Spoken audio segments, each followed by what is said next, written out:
Tengan todos ustedes muy buenos días. Tus Derechos, programa producido por el Tribunal Constitucional y TV Perú. El día de hoy trataremos sobre la literatura y los derechos. Esa ficción que quiere modificar y recrear la realidad o esa realidad que desborda la ficción. Y los derechos están presentes en ella. Soy Francisco Morales y esto es Tus Derechos. La literatura universal es prolija en contar historias donde además de los protagonistas, héroes y villanos, están presentes también los derechos. Pensemos en el clásico de Víctor Hugo, Los Miserables, donde se pone en cuestión todo un sistema de justicia injusto que impone penas desproporcionadas y condena a un hombre hambriento a sufrir una carcelería indigna de un ser humano. El derecho a un juicio justo y a un sistema de penas proporcionado que resocialice acompañan a Jean Valjean y a Javert. Las novelas de Charles Dickens, donde se denuncia la explotación a las que eran sometidos los niños y niñas pobres en la Inglaterra victoriana, nos recuerdan que aún hoy, en muchas partes del mundo, la Convención de los Derechos del Niño sigue siendo un bello anhelo, y miles de Oliver Twist sufren la explotación y violencia de los adultos. La sobrecogedora e inolvidable Cabaña del Tío Tom denuncia las crueldades del esclavismo y el preludio de la Guerra de Secesión Americana. Nos enseña que el racismo, la discriminación y el prejuicio pueden mantener un sistema económico basado en el desprecio por el semejante. Ya entrados en el siglo XX, el enigmático Kafka nos presenta en El Proceso a un Joseph K. aterrorizado ante la maquinaria judicial contemporánea. Un juicio sin razón ni causa conocida secuestra la paz de un hombre común, llevándolo a una angustia sin fin. La máquina judicial de nuestro tiempo impide que sea realidad el derecho a un proceso sin dilaciones indebidas. 1984 de George Orwell denuncia al Gran Hermano, el Estado totalitario que lo controla todo, hasta la forma de pensar, con su policía del pensamiento y su Ministerio de la Verdad, que día a día escribe y reescribe la historia según los intereses, claro está, del Gran Hermano. Como lo ha dicho nuestro Premio Nobel de Literatura Mario Vargas Llosa, quienes dudan de que la literatura, además de sumirnos en el sueño de la belleza y la felicidad, nos alerta contra toda forma de opresión, pregúntense por qué todos los regímenes empeñados en controlar la conducta de los ciudadanos de la cuna a la tumba, la temen tanto que establecen sistemas de censura para reprimirla y vigilan con tanta suspicacia a los escritores independientes. Lo hacen porque saben el riesgo que corren dejando que la imaginación discurra por los libros, lo sediciosas que se vuelven las ficciones cuando el lector coteja la libertad que las hace posibles y que en ellas se ejerce con el oscurantismo y el miedo que lo acechan en el mundo real.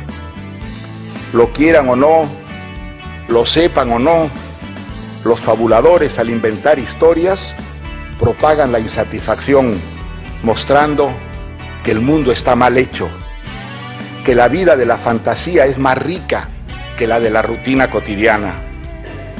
Esa comprobación, si echa raíces en la sensibilidad y la conciencia, vuelve a los ciudadanos más difíciles de manipular, de aceptar las mentiras de quienes quisieran hacerles creer que entre barrotes, inquisidores y carceleros viven más seguros y mejor.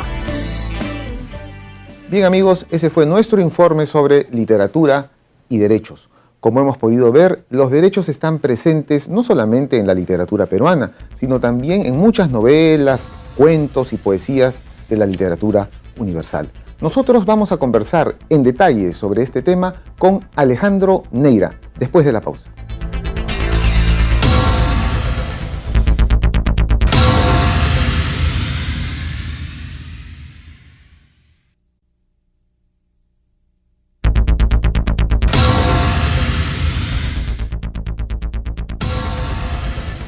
Bien amigos, ya nos encontramos con el doctor Alejandro Neira, diplomático y escritor peruano. bienvenido al programa. Muchas gracias por la invitación. En el tema de la ficción y la realidad, esos son los dos grandes componentes de la literatura. ¿Es posible hablar de literatura y derechos? Sin duda, ¿no? Creo que la parte más complicada sería ver si la literatura aguanta la realidad misma. Es decir, si uno puede poner en un libro y crear una ficción, hacer una novela o una poesía sobre la situación que a uno le ocurre en el día a día. Para algunos, esta es una discusión, digamos, que se remonta pues, a la época del inicio de la escritura, pero la literatura, efectivamente, digamos, un gran componente de la literatura, desde la más popular, que pueden ser los thrillers, los policiales, tiene un gran componente jurídico, si lo quieres así, y hablan mucho de los derechos. Entonces, digamos que la discusión sobre ficción y realidad a veces queda en el limbo, ¿no? Lo importante es que sobre la base de la realidad, sobre la base de derechos, sobre la base de casos, que podemos conversar sobre eso, sobre los procesos, finalmente puedan hacerse obras literarias. ¿Y qué derecho tú crees, con tu experiencia, tus lecturas, tu reflexión, es el derecho que más, el que gana, el que está más en las novelas, en la literatura? Quizás si lo vemos como ficción en general, el derecho al acceso a la justicia, finalmente, ¿no? Porque hay un gran número de obras literarias, desde las clásicas, que puede ser Los Miserables, por ejemplo, de Víctor Hugo,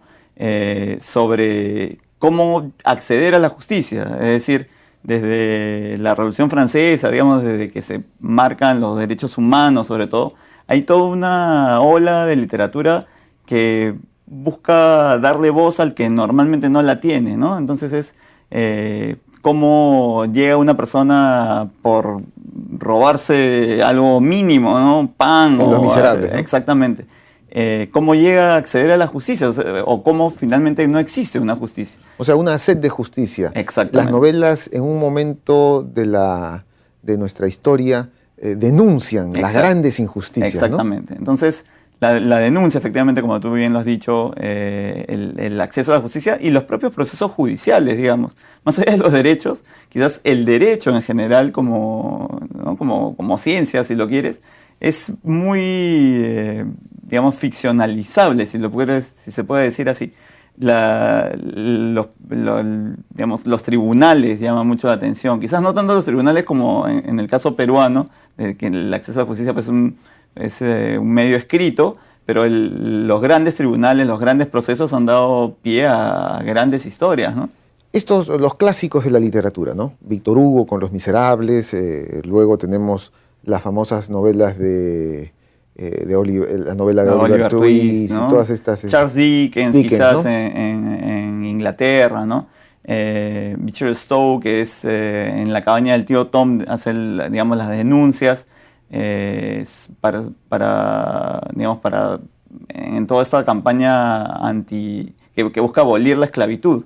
Entonces, la denuncia social forma gran parte de la literatura, ¿no? Hay una gran discusión sobre si en realidad las denuncias o la literatura tiene que ser... que necesariamente tiene que denunciar ser social, algo, digamos, o tiene que tener un fondo social, cuando en realidad lo que tú buscas cuando escribes algo es transmitir un mensaje y crear belleza, digamos. O sea, y también una historia, el valor estético de la historia, pero no la historia en sí misma.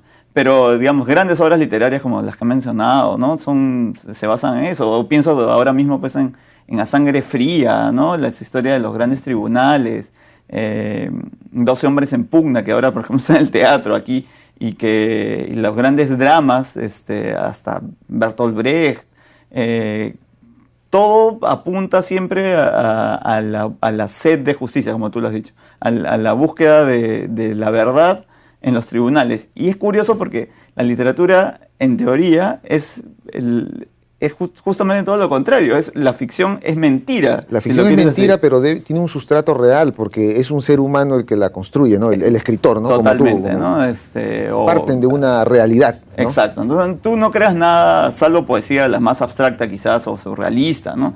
Pero normalmente toda la literatura, sobre todo el drama y la novela, la narrativa, se nutre de las historias reales, ¿no? Y esa gran novela que realmente sí, pues es kafkiana, por decirlo, ¿no? Que es el proceso de Kafka, ¿no? El proceso de Kafka. Kafka pone en el banquillo de los acusados a los juzgadores, ¿no? Exactamente. Terrible, terrible la novela.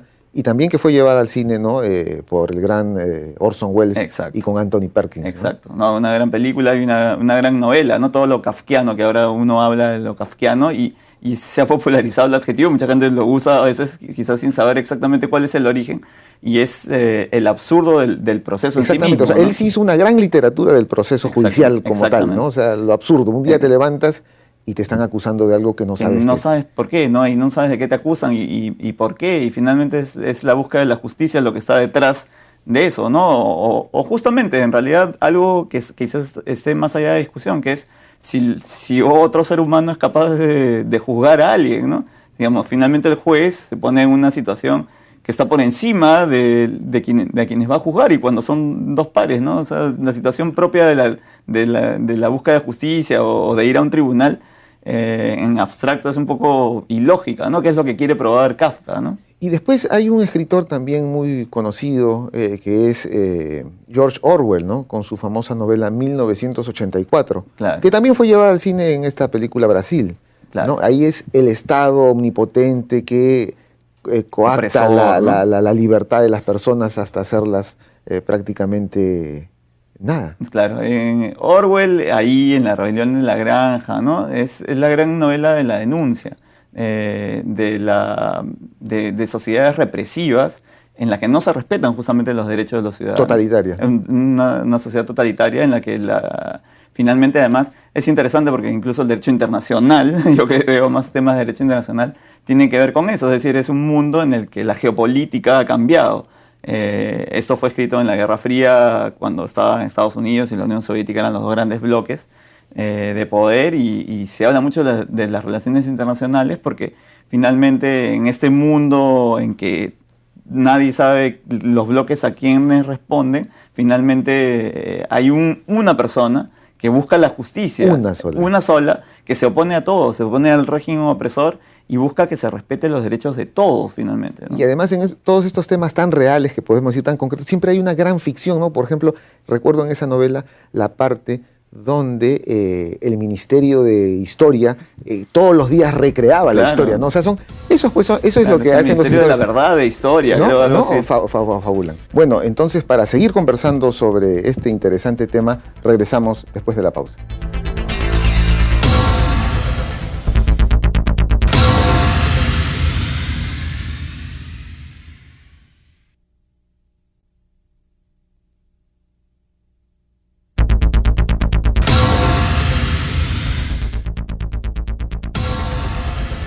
Bien amigos, continuamos con Alejandro Neira, conversando sobre literatura y derechos.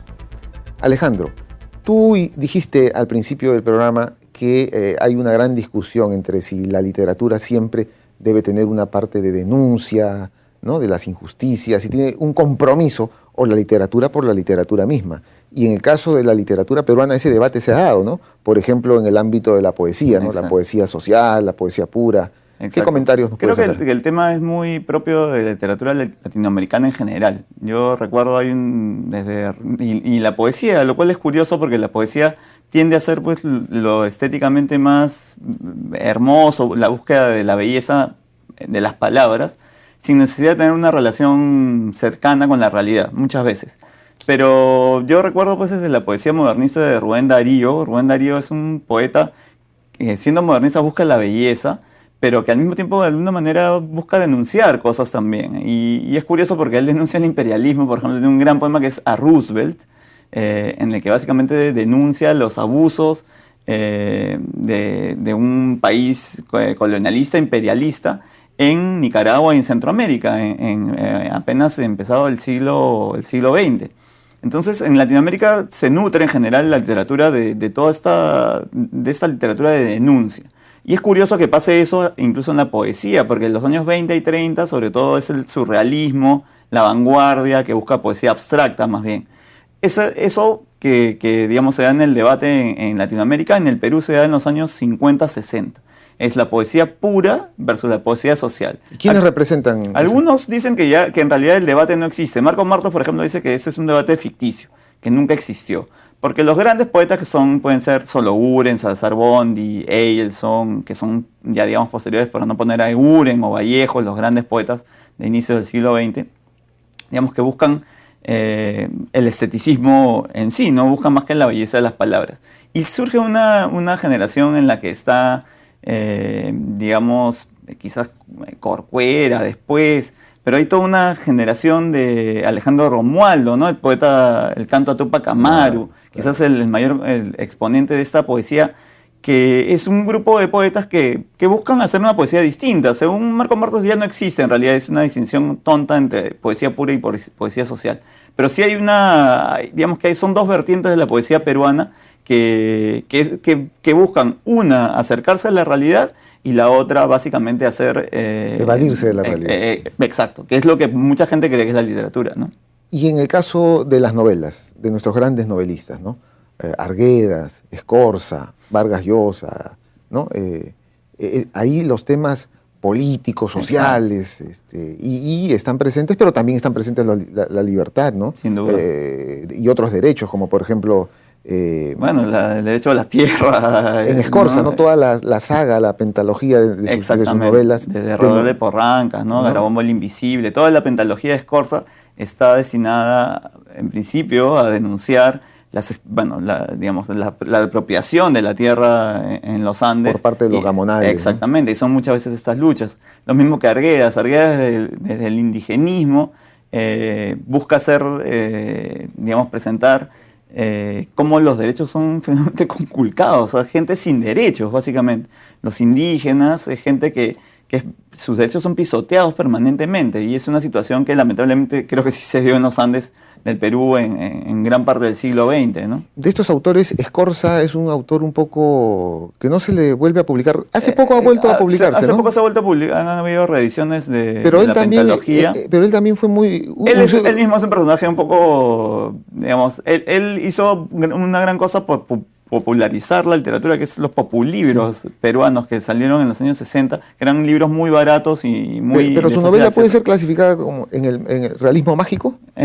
Para algunos sí, ¿no? Por Garabombo, ¿no? Por exactamente, ejemplo, para algunos Escorza digamos que se apropia de algunos, ¿no? del realismo mágico para trasladarlo a los Andes, pero de manera...